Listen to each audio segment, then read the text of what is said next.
ಒಣಮೆಣಸು ಒಂದು round fry ಆದರೆ ಸಾಕಾಗುತ್ತೆ. ನೋಡಿ ಹಾಕಿದ ತಕ್ಷಣ ಬಣ್ಣ ಬದಲಾಯಿತು. ಹೌದು. ಈಗ ನೀವು ನೋಡ್ತಿರ್ಬೋದು ಈರುಳ್ಳಿ ಮತ್ತು ಬೆಳ್ಳುಳ್ಳಿ ನೋಡಿ, ಈರುಳ್ಳಿ ಮತ್ತು ಬೆಳ್ಳುಳ್ಳಿ ಎರಡು ಕೆಂಪಾಗಕ್ಕೆ ಶುರುವಾಗಿದೆ. ಹೌದು. ಆದರೆ ಇನ್ನಷ್ಟು ಫ್ರೈ ಆಗಬೇಕು, ಡೀಪ್ ಫ್ರೈ ಅಂತ ಕರೀತಾರಲ್ಲ, ಹೌದು, ಹಾಗೆ. ಭಾಳಷ್ಟು ಜನ ಟಿಫನ್ ಕ್ಯಾರಿಯರ್ಗೆ ಅಥವಾ ಚಿಕ್ಕ ಮಕ್ಕಳು ಬಾಕ್ಸಿಗೆ ಅಥವಾ ಆಫೀಸ್ಗೆ ಹೋಗೋರು ಮಧ್ಯಾಹ್ನ ಲಂಚ್ಗೆ ಏನು ಹಾಕ್ಕೊಂಡು ಹೋಗ್ಬೋದು, ಏನು ಮಾಡ್ಕೊಂಡು ಹೋಗ್ಬೋದು ಅಂತ ಯೋಚನೆ ಮಾಡ್ತಾ ಇರ್ತೀರಿ.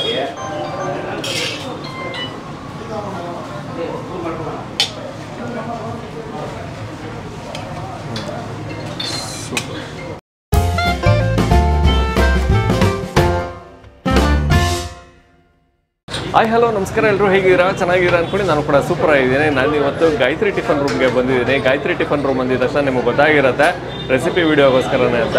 ಇನ್ಸ್ಟಾಗ್ರಾಮಲ್ಲಿ ಸಿಕ್ಕಾಪಟ್ಟೆ ವೈರಲ್ ಆಗಿದೆ ಒಂದು ಏನೋ ಡಿಶ್, ಅದು ಬೆಳ್ಳುಳ್ಳಿ ಅದು ಹಾಕಿ ಬೇರೆ ಏನೋ ಮಾಡಿದ್ದಾರೆ, ಅಂದರೆ ಕಬಾಬ್ ಮಾಡಿದ್ದಾರೆ. ಇಲ್ಲಿ ಅದೇ ಬೆಳ್ಳುಳ್ಳಿನ ಬಳಸಿ ಇನ್ನೂ ಒಂದು ವೆರೈಟಿ ಡಿಶ್ನ ರೆಡಿ ಮಾಡಿಕೊಡ್ತಾ ಇದ್ದಾರೆ, ಅದೇ ಬೆಳ್ಳುಳ್ಳಿ ಅನ್ನ ಅಂತ. ಸೂಪರಾಗಿರುತ್ತಂತೆ. ಮತ್ತು ಹೇಳ್ತಿದ್ರು ಆರೋಗ್ಯ ವರ್ಧಕ ಕೂಡ ಅಂತ. ಸೊ ಬೆಳ್ಳುಳ್ಳಿ ಬಳಸೋದ್ರಿಂದ ಆರೋಗ್ಯಕ್ಕೂ ತುಂಬ ಒಳ್ಳೆಯದು ಅಂತ ಹೇಳ್ತಿದ್ರು. ಸೊ ಮಾಡುವಂಥ ವಿಧಾನನ ಶ್ರೀಕೃಷ್ಣ ಉಡುಪ ಅವರು ತೋರಿಸ್ಕೊಡ್ತಾ ಇದ್ದಾರೆ. ವಿಡಿಯೋ ಕಂಟಿನ್ಯೂ ಆಗುತ್ತೆ. ಅದಕ್ಕೂ ಮುಂಚೆ ನೀವು ಇನ್ನೂ ನಮ್ಮ ಚಾನಲ್ಗೆ ಸಬ್ಸ್ಕ್ರೈಬ್ ಆಗಿಲ್ಲ ಅಂದರೆ ದಯವಿಟ್ಟು ನಮ್ಮ ಚಾನಲ್ನ ಸಬ್ಸ್ಕ್ರೈಬ್ ಮಾಡಿ, ವಿಡಿಯೋನ ಲೈಕ್ ಮಾಡಿ, ಶೇರ್ ಮಾಡಿ, ಕಮೆಂಟ್ ಮಾಡಿ ಅಂತ ಹೇಳ್ತಾ ರೆಸಿಪಿ ವಿಡಿಯೋ ಕಂಟಿನ್ಯೂ ಆಗುತ್ತೆ.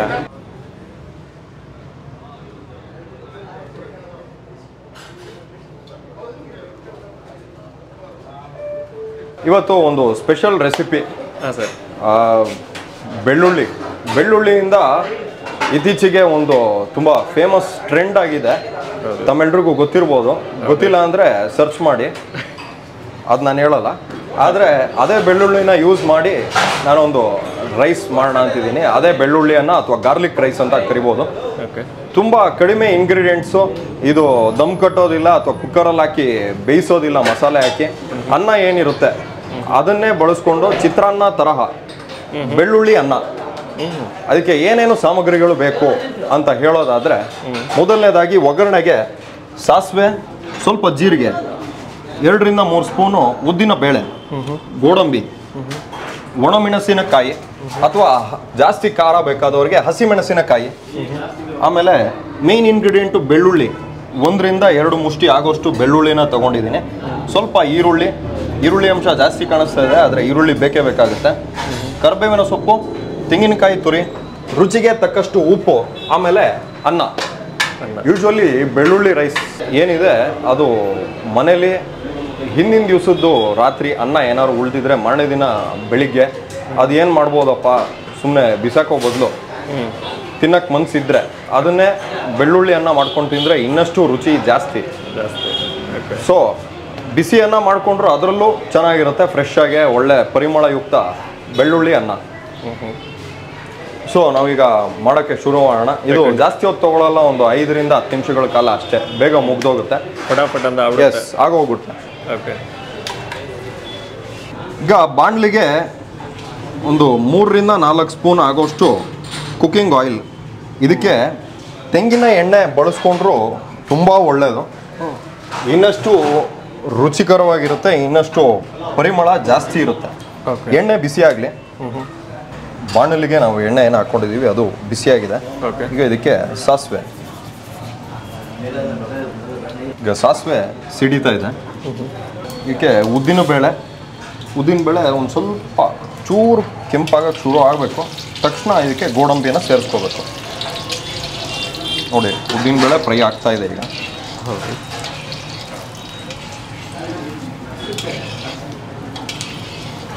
ತಕ್ಷಣ ಇದಕ್ಕೆ ಗೋಡಂಬಿನ ಸೇರಿಸ್ಕೊಳ್ಳೋಣ. ಗೋಡಂಬಿ ಆಪ್ಷನಲ್ಲ, ನಾವು ಗೋಡಂಬಿ ಪ್ರಿಯರಾಗಿರೋದ್ರಿಂದ ಗೋಡಂಬಿನ ಸೇರಿಸ್ಕೊತಾ ಇದ್ದೀವಿ. ಗೋಡಂಬಿ ಬದಲಿಗೆ ಕಡಲೆ ಬೀಜ ಇಲ್ಲ, ಕಡಲೆ ಬೀಜ ಅಥವಾ ಕಡಲೆಬೇಳೆ ಇದಕ್ಕೆ ಹಾಕೋಂಗಿಲ್ಲ. ಓಕೆ. ಬೆಳ್ಳುಳ್ಳಿ ರೈಸಿಗೆ ಈಗ ಉದ್ದಿನ ಬೇಳೆ ಮತ್ತು ಗೋಡಂಬಿ ಎರಡು ಕೆಂಪಾಗೋಕ್ಕೆ ಶುರುವಾಗಿದೆ. ಈಗ ಇದಕ್ಕೆ ಜೀರಿಗೆ, ತಕ್ಷಣ ಒಣಮೆಣಸು. ಓಕೆ. ಒಣಮೆಣಸು 1 ರೌಂಡು ಫ್ರೈ ಆದರೆ ಸಾಕಾಗುತ್ತೆ. ನೋಡಿ, ಹಾಕಿದ ತಕ್ಷಣ ಬಣ್ಣ ಬದಲಾಯಿತು. ಹೌದು. ಈಗ ಇದಕ್ಕೆ ಕರಿಬೇವಿನ ಸೊಪ್ಪು,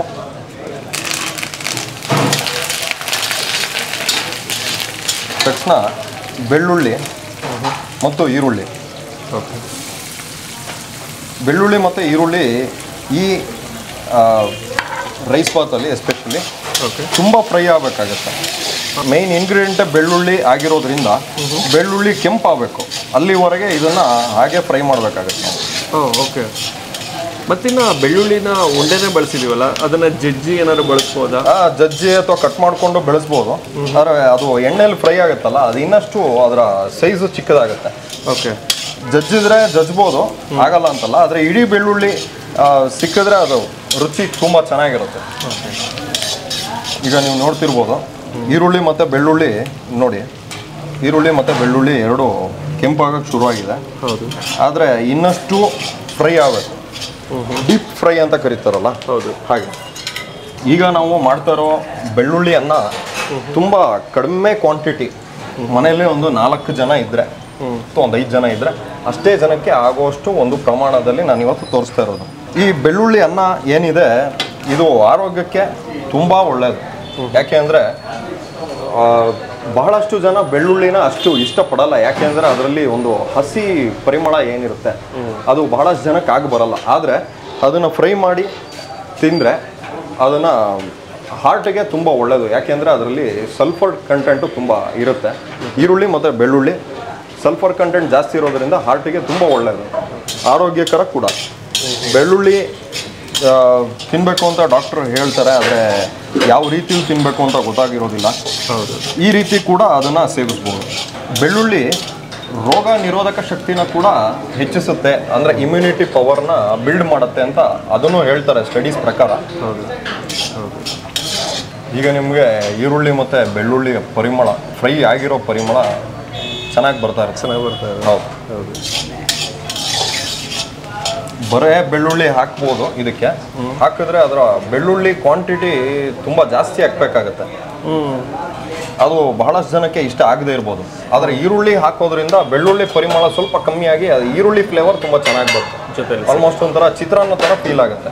ಕೊಡ್ತಿರ್ಬೋದು ಈರುಳ್ಳಿ ನಾವು ಹಾಕಿದಾಗ ಎಷ್ಟು ಪ್ರಮಾಣ ಇದ್ದಿತ್ತು, ಆದರೆ ಈಗ ಈರುಳ್ಳಿ ತುಂಬ ಚಿಕ್ಕದಾಗಿದೆ.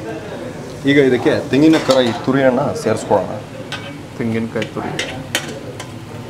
ಮತ್ತು ಇದಕ್ಕೆ ಅರಿಶಿನ ಹಾಕೋ ಅವಶ್ಯಕತೆ ಇಲ್ಲ, ಆ್ಯಸ್ ಇಟ್ ಈಸ್ ವೈಟ್. ಈಗ ನಾವು ಬ್ಯಾಡಗಿ ಸೇರಿಸಿರೋದ್ರಿಂದ ಒಂದು ಸ್ವಲ್ಪ ಕೆಂಪು ಬಣ್ಣ ಬರ್ಬೋದು ಅನ್ನ, ಆದರೆ ಯೂಶ್ವಲಿ ಅದು ಬಿಳಿನೇ ಇರಬೇಕು. ಇದಕ್ಕೆ ಅರಿಶಿನ ಹಾಕೋ ಅವಶ್ಯಕತೆ ಇಲ್ಲ. ಹೌದಾ?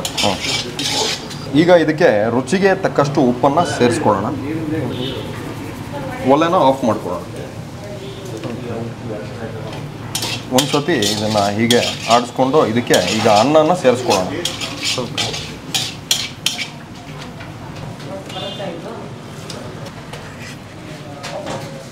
ಈಗ ಇದನ್ನು ಮಿಕ್ಸ್ ಮಾಡ್ಕೊಳ್ಳೋಣ.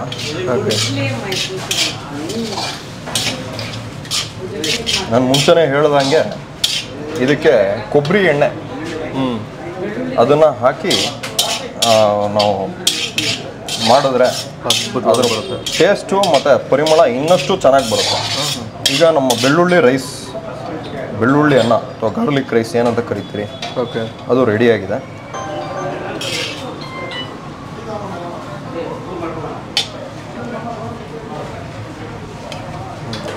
ಬೆಳ್ಳುಳ್ಳಿ ಅನ್ನ ಅಥವಾ ಗಾರ್ಲಿಕ್ ರೈಸ್ ಇವತ್ತು ಮಾಡೋದನ್ನು ತೋರಿಸಿದ್ದೀನಿ, ತುಂಬ ಸುಲಭವಾದ ವಿಧಾನದಲ್ಲಿ. ಭಾಳಷ್ಟು ಜನ ಟಿಫನ್ ಕ್ಯಾರಿಯರ್ಗೆ ಅಥವಾ ಚಿಕ್ಕ ಮಕ್ಕಳು ಬಾಕ್ಸಿಗೆ ಅಥವಾ ಆಫೀಸ್ಗೆ ಹೋಗೋರು ಮಧ್ಯಾಹ್ನ ಲಂಚ್ಗೆ ಏನು ಹಾಕ್ಕೊಂಡು ಹೋಗ್ಬೋದು, ಏನು ಮಾಡ್ಕೊಂಡು ಹೋಗ್ಬೋದು ಅಂತ ಯೋಚನೆ ಮಾಡ್ತಾ ಇರ್ತೀರಿ. ಇದೊಂದು ವಿಭಿನ್ನ ಶೈಲಿಯ ಚಿತ್ರಾನ್ನ ತರಹದ ಬೆಳ್ಳುಳ್ಳಿ ಅನ್ನ. ಸೊ ಇವತ್ತು ಸಿಂಪಲ್ ಆಗಿರೋ ಮೆಥಡಲ್ಲಿ ತೋರಿಸ್ಕೊಟ್ಟಿದ್ದೀನಿ. ತಾವೆಲ್ಲರೂ ಟ್ರೈ ಮಾಡ್ತೀರಾ ಅಂತ ಅಂದ್ಕೊಂಡಿದ್ದೀನಿ. ಟ್ರೈ ಮಾಡಿದವರು ಕಮೆಂಟ್ ಸೆಕ್ಷನಲ್ಲಿ ಟೈಪ್ ಮಾಡಿ ಹೇಗೆ ಬಂತು ಅಂತ. ಸರ್, ಈಗ ತಮ್ಮ ಸರ್ದಿ ಹೇಗಿದೆ ಅಂತ ತಿಂದು ಹೇಳಿ. Thank you sir, thank you so much, welcome. Thank you.